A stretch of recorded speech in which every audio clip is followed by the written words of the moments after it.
What's good, you little scumbag Zap here? And yes, as per the title of the video, I'm going to be giving you all my uh, unofficial, official, I guess you could say, impressions of Call of Duty Black Ops 3 since I've gotten the game. I got it on launch day at midnight. Got it digitally, downloaded it to my console, installed it, however you want to word it, and have been playing it quite a bit since then.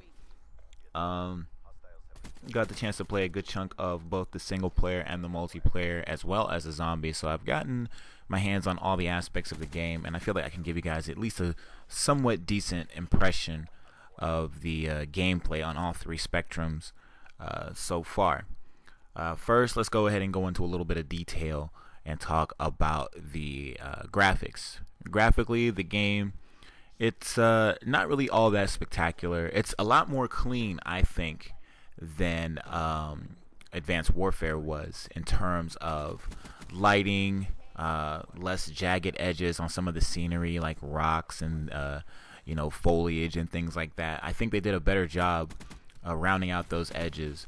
But as far as how big of detail the environments go into, explosions, particle effects of having bullets bounce off of armor and things like that, it's nothing really too much to write home about. However, it does take a small step above Advanced Warfare. But visually, it's just kind of what you've come to expect from a Call of Duty game.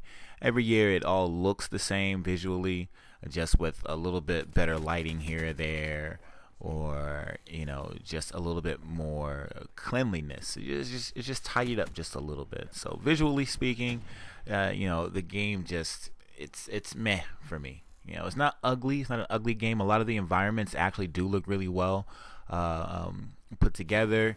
A lot of the color palettes for some of the maps, they do run really nicely together. There are some jungle maps, some foliage does look clean with some of the sunlight coming between the leaves and the trees and hitting the ground and some of the rocks. And also some of the color palettes for some of the Arctic stages, with the snow and things like that. They all look nice. They look pretty. But there's nothing, it's not on like Battlefield levels or anything like that. It's not gonna make you want to write home to people and say, yo man, these graphics are freaking top notch. Like, they don't scream next gen or current gen to me, and I don't think that they will for anyone, but they look okay, so I'll just say that. On the sound aspect of it, the sound for Call of Duty this time around is it's kind of a mixed bag for me. Some of the weapon sounds actually do not do it for me. They sound very hollow. Like, the guns themselves sound very hollow, and I don't know if you guys have ever had a plastic pistol when you were younger that shot like the rubber bullets. That's what some of the pistols sound like to me. They sound like Nerf guns. A lot of the weapons sound like Nerf guns, like fully automatic Nerf guns, just little toys. The exception would be probably like one of the shotguns. One of the different shotguns in the game actually kind of does sound like an actual shotgun. I can't remember the exact name of it. I probably should have done a little bit more of my homework and written some notes down, but I'm just kind of like freestyling these first impressions off the top of my head. But some of the shotgun sound effects do sound really nice. Some of the assault rifle sounds do sound good. Like, it sounds like there are actual bullets funneling through the nozzle of your gun, funneling through the barrel of your gun. But for the most part, most of the weapons sound like toys. They sound like if you were to slam them over your knee, the gun would just break in half. They sound like if you threw your controller up against the wall several times fast. That's how the guns sound to me. So sound wise, it could be a whole lot better.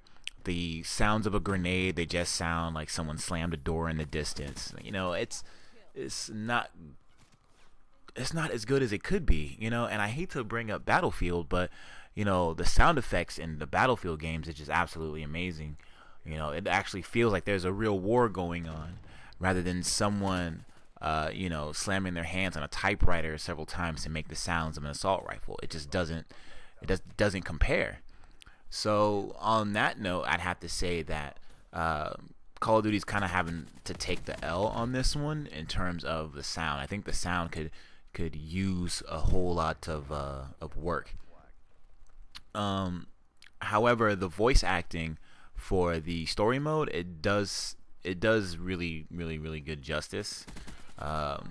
Campaign, hearing some of the voiceovers for the characters, like when you're in the matches, like one of my characters killed someone and it was like ruined.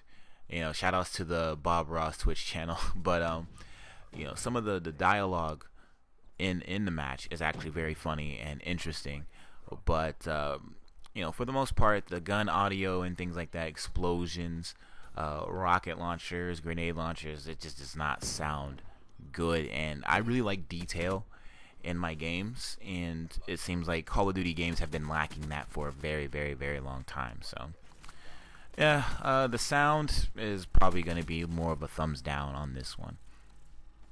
Now let's talk about the meat and potatoes here, the gameplay. The gameplay of of all three: single player, multiplayer, and zombies.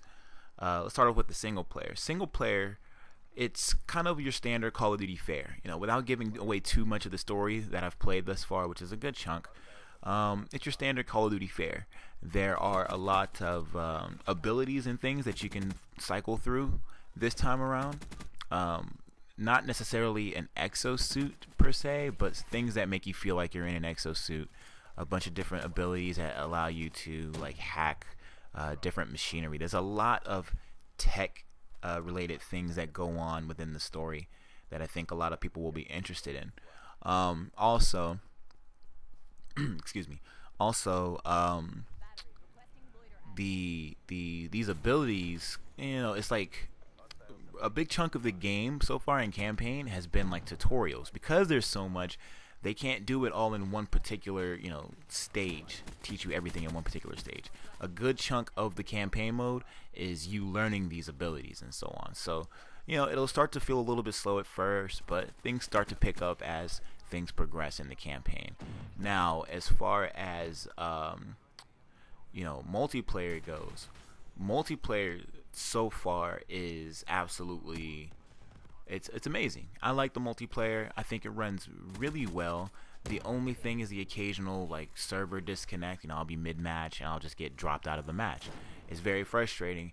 It happens more when I play things like free-for-all or domination and things like that, but it does happen. Server disconnects, people get kicked, you get booted.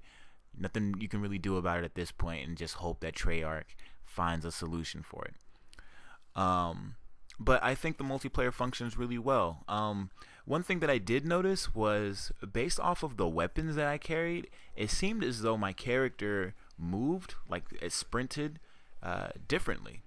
If I was holding a heavier assault rifle with more attachments to it and things like that, my character kind of moved a little bit slower.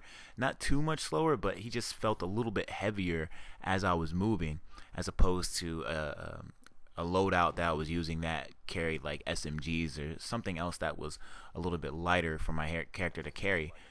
So I don't know if I'm the only person that noticed that, but it definitely felt that way. So I like that little bit of attention to detail.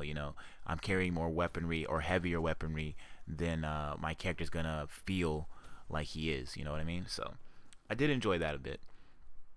Also, the added movement of being able to run upon walls and things like that. It's great. It's an added touch that I felt was really needed, and it adds an extra layer to the gameplay that I think was missing with Call of Duty.